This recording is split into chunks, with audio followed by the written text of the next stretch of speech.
Waalaikumsalam warahmatullahi wabarakatuh. Oke, di pertemuan malam ini kita masuk ke pertemuan ke-10.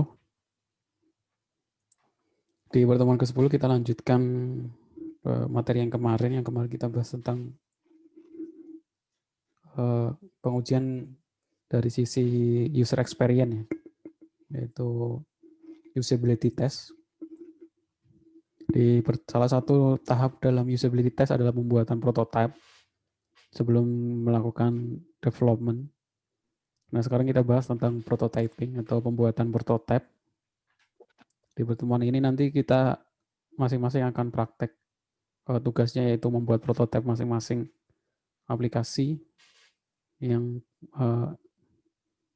kemungkin punya ide, yang kalian ada ide menyelesaikan masalah atau solusi, kalian bisa buat prototipenya. Jadi mungkin di mata kuliah ini nggak sampai, saya dulu awalnya pengen masing-masing membuat produk, tapi kayaknya waktunya agak terlalu kurang cukup ya. Jadi sampai ke tahap prototyping saja, nanti masing-masing membuat prototype dan nanti kita lakukan pengujian usability testing atas prototipenya masing-masing. Jadi prototyping itu apa? Kita bahas ke pengertiannya dulu. Pengertian dari prototyping. Jadi salah satu metode pengembangan perangkat lunak juga menggunakan prototyping ya. Salah satunya ada yang metode prototyping. Maksudnya itu apa? Yaitu suatu metode dalam pengembangan sistem yang menggunakan pendekatan untuk membuat suatu program dengan cepat dan bertahap sehingga dapat dievaluasi oleh pemakai. Di sini saya ada gambar bagaimana perbedaan pengembangan sebuah perangkat lunak atau sebuah produk dengan prototyping dan tanpa prototyping. Di bagian atas, kalau kalian lihat perhatikan, jadi seorang ada yang punya ide ya, ada buah ide, kita akan membuat aplikasi gitu ya, sebuah produk. Akhirnya dia tanpa membuat prototyping langsung mengerjakan idenya langsung ke tahap development atau coding yang membutuhkan waktu lama ya otomatis. Mungkin di sini contohnya tiga bulan. Setelah 3 bulan aplikasi itu jadi. Setelah aplikasi jadi, akhirnya baru dia tanya ke user untuk feedback atau pengujian ya. Ternyata banyak masukan dari user dan harus beberapa ada perubahan dan lain-lain. Nah, ketika ada masukan dan ada perubahan lain-lain, ternyata aplikasi kita tidak sesuai dengan apa yang diharapkan dengan user ya. Akhirnya kita harus kembali lagi ke tahap awal dalam perancangan. Nah, intinya 3 bulan yang kita gunakan waktu untuk pembuatan prototyping itu akan sia-sia ya, karena setelah kita buat prototype ternyata tidak sesuai dengan permintaan pengguna atau user. Nah, itu adalah salah satu keunggulan dari atau kelebihan dari prototype. Jadi sebelum kita ke tahap development yang lama atau pembuatan aplikasi, kita buat dulu prototype ya. Prototype itu tampilannya seperti aplikasi tapi hanya screen saja atau rancangannya. Ya, dari situ kalau kita sudah buat prototype, kita tawarkan ke user, kita tanyakan ke user dengan pengujian usability test yang kemarin. Jadi kalau ada kekurangan, kalau ada itu bisa langsung dievaluasi. Setelah fix aplikasi yang akan kita buat prototipenya itu fix, nggak ada keluhan dan lain-lain, baru kita ke tahap development dan nanti aplikasi kita akan lebih mudah diterima daripada tanpa menggunakan prototyping. Jadi itu salah satu keunggulan menggunakan prototype. Nah, dalam prototype itu kita juga mengenal namanya istilahnya yaitu UCD, User Centered Design, yaitu bagaimana kita menjadikan user itu sebagai center atau tujuan atau goal-nya. Jadi kalau kita membuat aplikasi jangan menganggap bahwa pemakainya adalah kita sendiri. Jadi seenak kita sendiri, bukan seperti itu, tapi kita harus mementingkan, memperhatikan kebutuhan user. Yang otomatis kita harus memahami user dan kebutuhannya, fokus pada user. Jadi intinya adalah fokus pada user dan pada tahap awal desain dan mengevaluasi hasil desain. Yang selanjutnya dari metode user centered design adalah mengidentifikasi, membuat dokumentasi, dan menyetujui kegunaan dan tujuan pengalaman user. Jadi kita identifikasi user itu kebutuhannya seperti apa.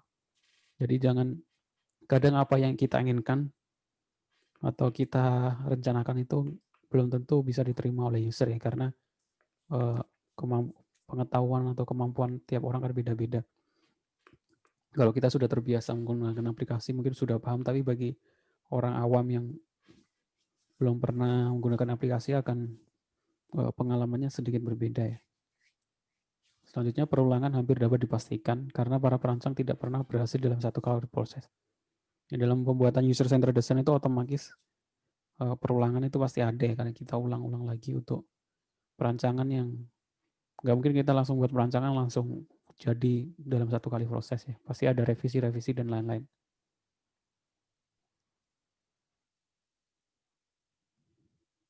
Dan tujuannya untuk dari pembuatan prototyping yang pertama adalah evaluasi dan feedback. Itu tujuan utamanya. Jadi kita nggak terlalu lama dalam tahap development atau buat aplikasi dulu baru mendapatkan feedback, tapi sebelum ke tahap pembuatan atau development, evaluasi dan feedback itu sudah kita dapatkan karena kita membuat prototype dan kita tawarkan ke pengguna atau ke yang punya project gitu ya, kita tawarkan maunya seperti bagaimana. Kalau udah disetujui baru ke tahap development. Stakeholder dan user dapat melihat, menyentuh, dan berinteraksi dengan prototyping. Nanti saya jelaskan ada berbagai macam tipe prototyping. Ada yang menggunakan gambar, ada yang menggunakan gambar tangan gitu ya, coret-coretan. Tapi ada juga yang menggunakan aplikasi atau tools, sehingga sudah hampir mirip seperti sebuah aplikasi yang sudah berjalan di handphone gitu ya. Tapi dengan seperti itu, stakeholder atau yang berkepentingan gitu ya, dan user itu udah punya pengalaman dalam penggunaan aplikasi karena dapat melihat, menyentuh, dan berinteraksi dengan prototype. Seakan-akan itu adalah aplikasi yang sudah jadi. Yang ketiga, anggota tim dapat berkomunikasi secara efektif. Nah, ketika dalam pembuatan prototyping, anggota tim bisa saling berkomunikasi, menukarkan idenya, dan lain-lain. Para perancang dapat mengeluarkan ide-idenya, memunculkan ide-ide secara visual, dan mengembangkannya. Nah, biasanya kan ide kita tulis dalam hanya terjadi, biasanya ide kan muncul di angan-angan nih. Kita belum bisa menampilkan visualnya sebelum kita membuat aplikasinya. Tapi dengan prototyping, kita bisa memvisualkannya secara real apa yang akan kita buat gitu ya. Dapat menjawab pertanyaan, mendapatkan informasi dan pemahaman tentang pengalaman pengguna, estimasi dan validasi tentang kesulitan perancangan, keputusan, dan keuntungan biasa. Nah, dari prototyping kita sudah terbayang gitu ya. Dari prototype itu kan kita sudah terbayang ini perancangannya akan memakan waktu lama atau estimasi waktunya berapa lama dan biayanya sekian. Itu kita lebih mudah menghitungnya kalau sudah muncul prototyping ya. Jadi development kan sudah bisa melihat, oh ini pembuatan seperti ini kira-kira butuh waktu berapa lama, berapa hari atau berapa bulan gitu. Yang terakhir, investigasi, eksplorasi, dan perbandingan solusi perancangan yang berbeda. Jadi kadang kita membuat prototyping itu nggak cuma satu gitu ya. Cuma kita ada mendapatkan tawaran untuk membuat aplikasi gitu dari orang lain atau dari owner. Ya kita kalau belum ada gambaran itu ya kita buat prototyping dalam mungkin buat 3 prototyping ya, nanti dipilih mana yang paling bagus. Karena kita kan hanya membuat ya, yang decision maker-nya atau yang membuat keputusan mungkin kan owner-nya pengennya seperti apa. Jadi kita kalau awal sih kita tawarkan 3 perancangan gitu ya, tiga jenis prototype yang kita buat, terus kita tawarkan mana yang pengen dipilih seperti itu.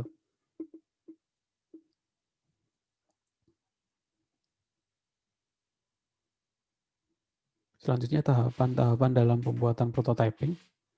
Tahapan-tahapan itu apa saja? Kalau di sini ada flowchart. Yang pertama yang paling penting adalah identifikasi kebutuhan. Itu yang paling pertama ya, kebutuhan yang akan kita buat itu apakah aplikasi itu harus dalam bentuk mobile atau aplikasi itu dalam berbentuk website atau yang lain. Jadi yang pertama adalah identifikasi kebutuhan, data itu kebutuhannya apa saja, datanya apa saja yang dibutuhkan, dan lain-lain. Yang terakhir adalah selanjutnya membuat otomatis setelah kebutuhan sudah didapatkan atau didata gitu ya. Habis itu kita implementasi dalam sebuah prototype. Kita buat dulu sebuah prototype-nya, habis itu otomatis kita uji ya. Setelah kita pembuatan prototype, Kita uji prototipe kita, pemakai, penguji, prototipe, dan memberikan kritikan dan saran. Kita ujikan kepada calon user kita atau calon pemakai kita untuk memberikan saran, kritik, dan kita lihat bagaimana yang user experience-nya sudah berjalan dengan baik atau belum. Kalau masih ada perbaikan atau masih ada saran yang harus diperbaiki, kita balik lagi kita perbaiki dulu, habis itu kita balik lagi ke pengujian. Kalau setelah pengujiannya sudah merasa bahwa pengujiannya sudah baik, sudah dapat diterima, baru kita kembangkan dalam sebuah produk yang mengkonversinya dari sebuah hanya prototipe ke dalam produk yang jadi, produk yang sudah berjalan.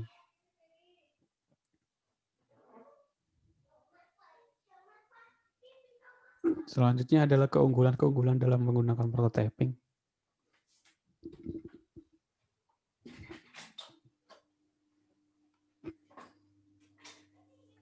Keunggulannya itu apa saja? Yang pertama adalah adanya komunikasi yang baik antara pengembang dan pelanggan. Jadi sebelum sebuah produk itu jadi, bisa pelanggan atau bisa yang owner project ya, yang memberikan kita project atau owner. Jadi bisa dengan prototyping kita ada komunikasi ya. Jadi dengan itu komunikasinya akan berjalan dengan baik. Kebutuhannya dan apapun itu bisa kita komunikasikan dengan baik. Pengembang dapat bekerja lebih baik dalam menentukan kebutuhan pelanggan. Otomatis dengan menggunakan prototyping kita juga dapat membuat yang lebih baik dibandingkan tanpa menggunakan prototyping. Di sini selanjutnya yang ketiga, pelanggan berperan aktif dalam pengembangan sistem. Nah, di sini kita lihat bahwa seorang pelanggan atau calon user kita juga mempunyai peran ya dalam pengembangan sistem. Karena mereka adalah yang memakai sistem, bukan kita, jadi kita juga butuh mereka dalam berperan aktif memberikan masukan atau memberikan feedback. Itu makanya kalau di hampir semua aplikasi ada menu feedback ya, atau menu masukan, entah itu dari websitenya atau dari, biasanya kalau kita lihat di Play Store itu kan semua aplikasi biasanya ada feedback masuk, ada yang error dan lain-lain. Dengan seperti itu kan developer bisa dapat masukan, jadi dalam pengembangannya akan menjadi lebih baik. Lebih menghemat waktu dalam pengembangan sistem ini yang terjadi seperti gambar yang saya tampilkan tadi ya. Dengan prototyping kita nggak menghabiskan waktu dalam pembuatan atau dalam implementasi. Penerapannya menjadi lebih mudah karena pemakai mengetahui apa yang diharapkan. Nah, ini juga penerapannya akan menjadi lebih mudah karena pemakai mengetahui apa yang akan mau dibuat itu ya. Mengurangi biaya pengembangan dan pemeliharaan, dapat bereksperimen dan dengan perancangan alternatif, meningkatkan kualitas, dapat dipadukan dengan metode terstruktur, yang terakhir dapat digunakan pada berbagai level. Selain keunggulan-keunggulan tadi yang bisa kita lihat, ada juga kelemahan-kelemahannya. Kelemahannya dalam pembuatan prototyping yaitu pelanggan tidak menyadari bahwa perangkat lunak yang ada belum mencantumkan kualitas produk lunak secara keseluruhan. Jadi kelemahannya pelanggan tidak tahu bahwa yang kita tawarkan atau kita kasih pengujian itu hanya prototype, belum real aplikasinya itu sesuai kualitas dengan prototyping atau belum. Ya. Pengembang biasanya ingin cepat menyelesaikan produk. Nah, kelemahannya juga di sini kalau kita sudah buat prototyping, pengembang sudah merasa tujuannya adalah hanya membuat ini dia akan ingin cepat menyelesaikan proyeknya. Hubungan pelanggan dengan komputer mungkin tidak mencerminkan teknik perancangan yang baik. Jadi kadang pelanggan juga, nggak semua pelanggan atau orang yang akan kita uji itu kadang bukan seorang user yang baik. Kadang mereka bukan user. Jadi kadang feedback yang dari pengguna juga bukan suatu masukan yang baik ya. Siapa tahu kadang tidak sesuai dengan apa yang terjadi dalam real gitu ya. Karena kadang kan orang berbeda-beda.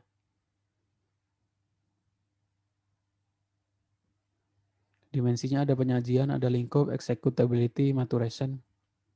Nah, di sini ada dua metode dalam pembuatan prototyping. Ada metode non-komputer, yaitu hanya menggunakan kertas gitu ya, coret-coret. Contohnya seperti ini. Biasanya ada yang menggunakan sketsa, mockups. Mockups itu ya desain itu ya, tampilan. Ada storyboard, ada skenario. Skenario biasanya hanya tulisan saja. User, ya kayak penjelasan program itu ya. Terdapat berapa user dapat melakukan seperti ini gitu. Biasanya salah satu bentuk prototyping dalam bentuk skenario atau tulisan atau cerita, tutorial dan manual. Begitu juga dalam bentuk tutorial dan manual. Ini salah satu gambar bentuk pembuatan prototyping. Di sini kalau kita lihat, kalau terbaca di situ ada namanya home screen. Jadi mungkin di sini adalah bukan seorang yang di bidang IT ya, tapi dia hanya ingin membuat aplikasi. Jadi dia menggambarkan prototypingnya dalam sebuah gambar gitu ya. Jadi biasa dia buat coret-coretan seperti ini tampilan aplikasi mobile.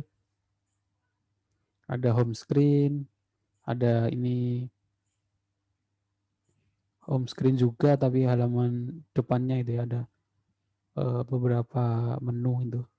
Terus di sini ada detail screen-nya, ada cafe, nama cafe dan lain. Ini ada menu edit, ini ada menu upload, di sini ada favorit, ada feed, ini ada menu more gitu ya. Kalau dia ada map screen, tampilan peta, terus share screen, di sini ada gambar sosial media yang bisa di-share. Ini add screen atau add gambar. Jadi ini hanya salah satu metode menggunakan non-komputer, metode prototyping tapi dengan tanpa komputer.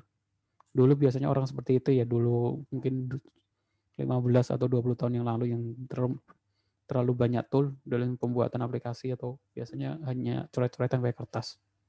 Habis itu diimplementasikan dalam sebuah aplikasi. Selanjutnya ada metode komputer base, yaitu menggunakan tool dengan komputer sehingga prototypingnya akan menjadi lebih baik.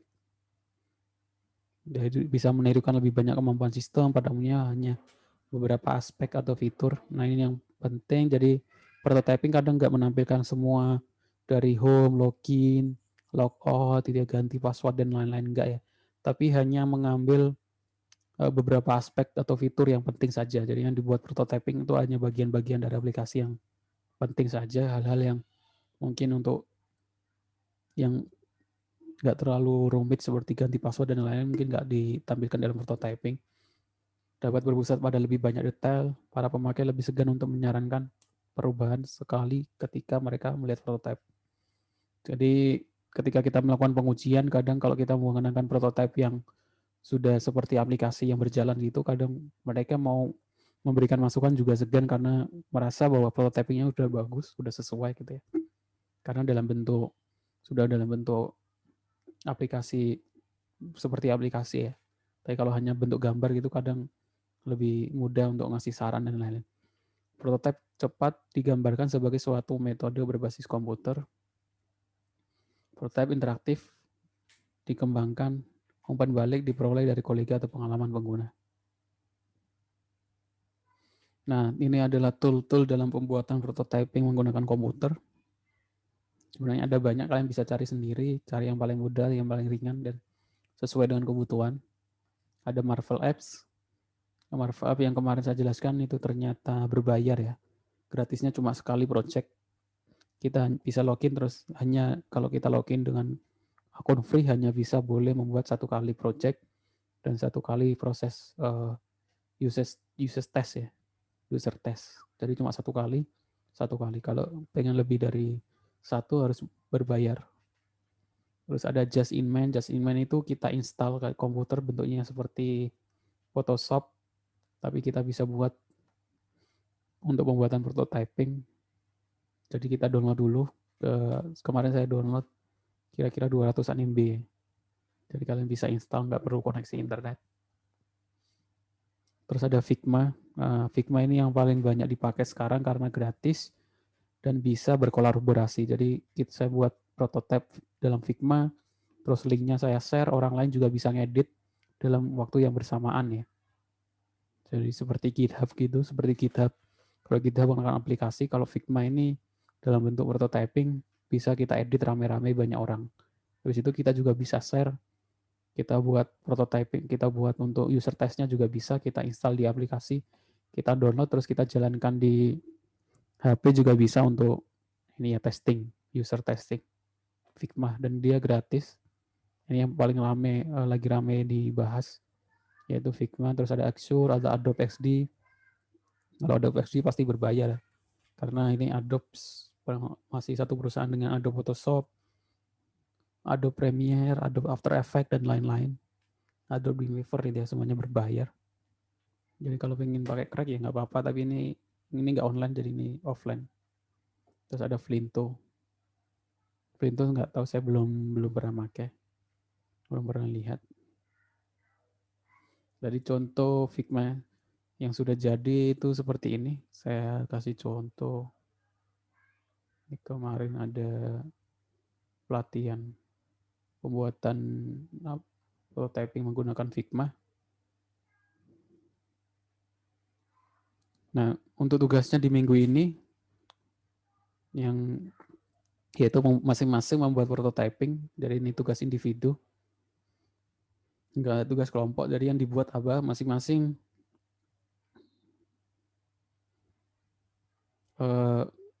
memikirkan ide solusi atau sebuah perangkat lunak yang bisa dijadikan solusi apapun itu, yang karena ini hanya prototyping, jadi kalau bisa idenya semenarik mungkin.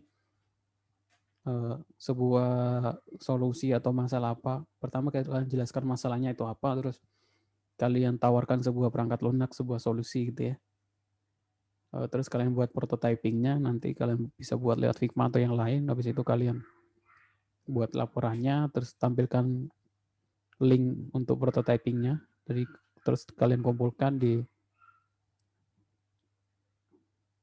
link yang sudah saya lampirkan di PowerPoint. Jadi masing-masing silakan memikirkan sebuah pertama adalah ide aplikasi, dan ide itu biasanya muncul karena ada masalah ya.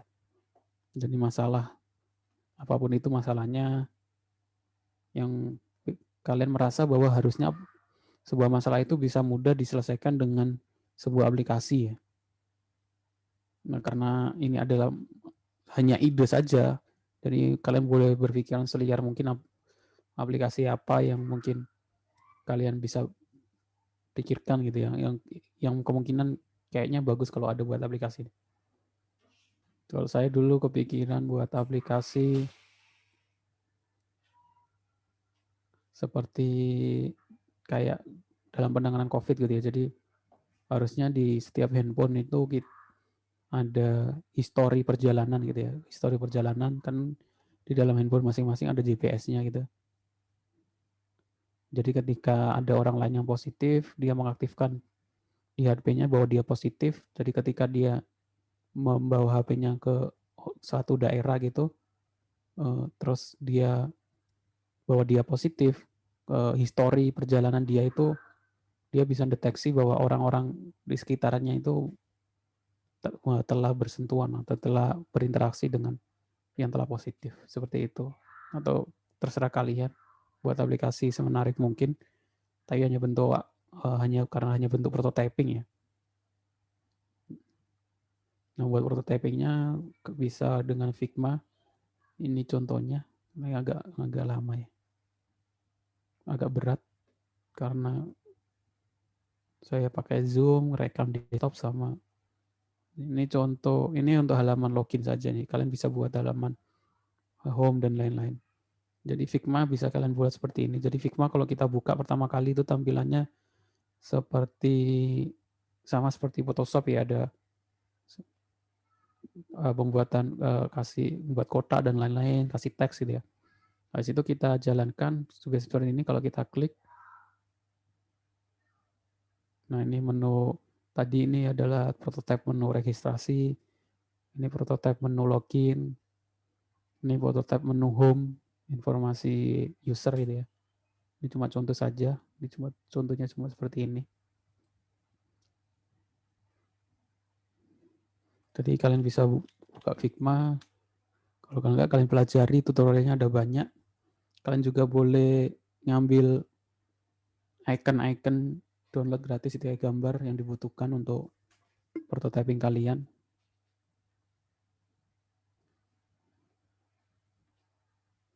Kalau enggak, udah banyak template yang sudah jadi, tinggal ngedit tampilannya aja. Sudah banyak nge-share desain prototype dalam bentuk Figma, bisa kalian download terus kalian jalankan, bisa kalian sesuaikan dengan studi kasus kalian.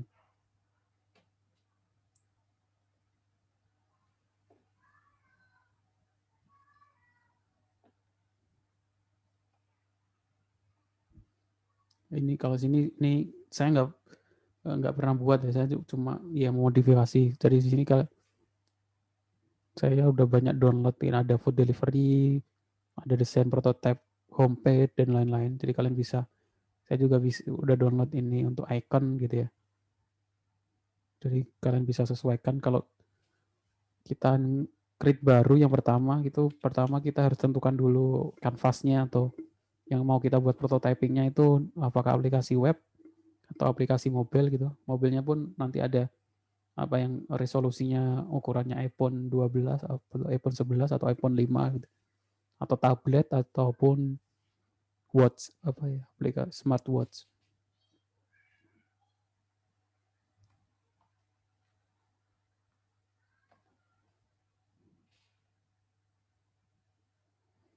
Jadi tugasnya itu ini terakhir pengumpulan sebelum UTS. Waktunya agak lama tapi kalau bisa ya jangan sampai ngelewat dari UTS ya buat prototype. Karena ini pembuatan prototype jadi pemilihan warna, pemilihan desain, terus user experience-nya yang dinilai ya, seperti itu. Oke, sampai sini ada yang mau ditanyakan? Untuk itunya Pak, basicnya itu harus mobile atau boleh web Pak? Terus pengumpulannya itu bentuknya PDF atau gimana Pak? Boleh, karena itu sebuah aplikasi boleh web, boleh mobile ya, terserah kalian. Sama kalau kalian pengen membuat semuanya ada contoh informasi COVID yang udah jadi gitu ya, boleh kalian judulnya adalah redesign ya, jadi menawarkan desain yang baru gitu ya. Sebenarnya kalian boleh sebenarnya aplikasi ojek gitu ya, atau aplikasi Bayu atau aplikasi yang sekarang menarik itu klik aja, kalian tawarkan desain baru gitu ya. Sebenarnya banyak seperti itu yang nge-share kalau kalian masuk ke grup-grup user designer, itu banyak orang-orang yang nge-share dia inginnya aplikasi Gojek itu seperti ini, jadi udah membuat desain sesuai keinginan dia gitu ya. Dia tawarkan. Boleh seperti itu, kalian boleh pakai ide aplikasi sendiri atau aplikasi yang udah jadi tapi kalian pengen membuat versi tampilan kalian sendiri, dan boleh versi mobile, tablet atau dalam bentuk web boleh. Terus laporannya pertama adalah otomatis judul, penjelasan aplikasinya, baru ke screenshot prototypingnya gitu ya. Habis itu ke link prototypingnya, link yang kita bisa buka itu ya prototypingnya. Dibuat laporan dalam bentuk PDF terus di-upload di Google Drive. Seperti yang tadi, kalau Figma itu kan kita bisa share linknya. Figma itu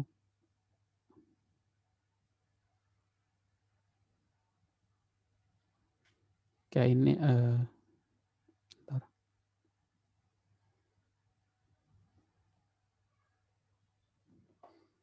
ini kalau kalian ini namanya ide sekarang lagi ngetren istilahnya icon seperti ini ya. Ini namanya lupa saya icon.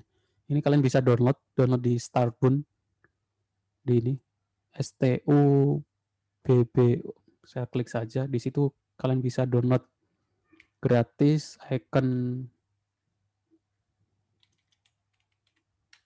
namanya apa lupa ya. Seperti yang di website saya itu juga saya download dari situ. Flat design istilahnya.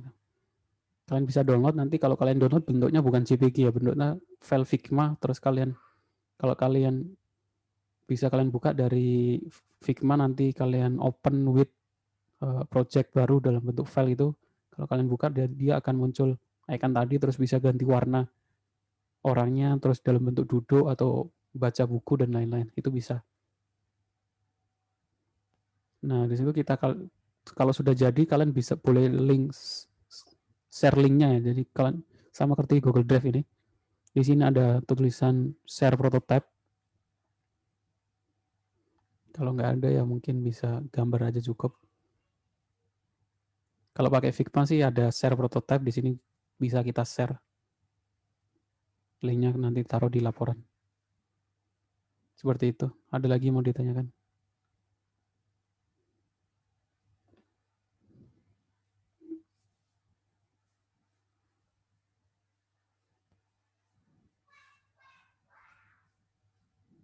Ini ya websitenya stubborn.fun.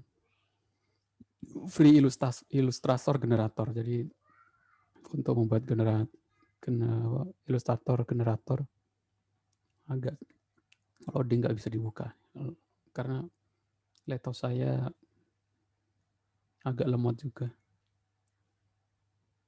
Oke, seperti itu. Ada yang mau ditanyakan?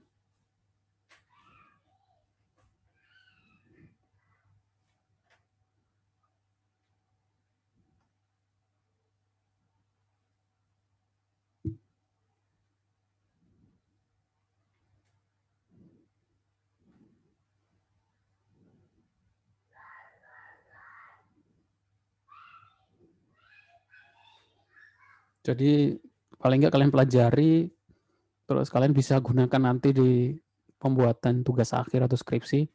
Jadi prototypingnya itu bukan hanya kotak-kotak kayak seperti Visio itu ya, tapi sudah dalam bentuk prototyping yang lebih real gitu ya. Seperti kayak ini agak susah gitu saya bukanya sih. Saya banyak download prototyping website, tapi kayaknya agak susah dibuka. Seperti ini prototyping toko makanan nih. Ini ada prototyping, kalau kita buka tinggal bisa menyesuaikan gambar, kita ganti teksnya. Ini juga prototyping sebuah website dari homepage. Versi webnya ini versi mobilenya. Seperti itu. Ada yang mau ditanyakan? Saya nggak nyarankan pakai Marvel App karena Marvel App ternyata berbayar, hanya cuma sekali project itu aja. Kalau di Figma ini kita bisa berbuat berkali-kali, terus kita juga bisa berkolaborasi ya. Jadi kita tambahkan orang lain biar bisa ngedit prototyping kita klik plus di sini, terus kita tulis emailnya atau username-nya. Makanya 2 orang bisa berkolaborasi, 2 orang atau lebih. Oke, seperti itu. Ada yang mau ditanyakan? Kalau nggak ada, saya akhiri. Jangan lupa untuk kehadiran ya. Kehadirannya dengan ngeklik tombol online di e-kampus. Ini terakhir pengumpulannya sebelum UAS, sekarang pertemuan ke-10 ya. Masih 5 minggu lagi, masih sebulan harusnya cukup ya. UTS itu pertemuan ke-6, 10, 9, 10, 11, 12, 13, 14, 15, 16. UAS itu pertemuan ke-16. Kalau sekarang pertemuan ke-10, durasi 5 minggu lagi, saya kira cukup kalian pelajari, terus kalian implementasikan. Oke, itu saja. Kalau nggak ada yang ditanyakan, saya bisa akhiri. Terima kasih atas kehadirannya hari ini. Saya mohon maaf kalau ada salah kata. Assalamualaikum warahmatullahi wabarakatuh. Waalaikumsalam warahmatullahi wabarakatuh.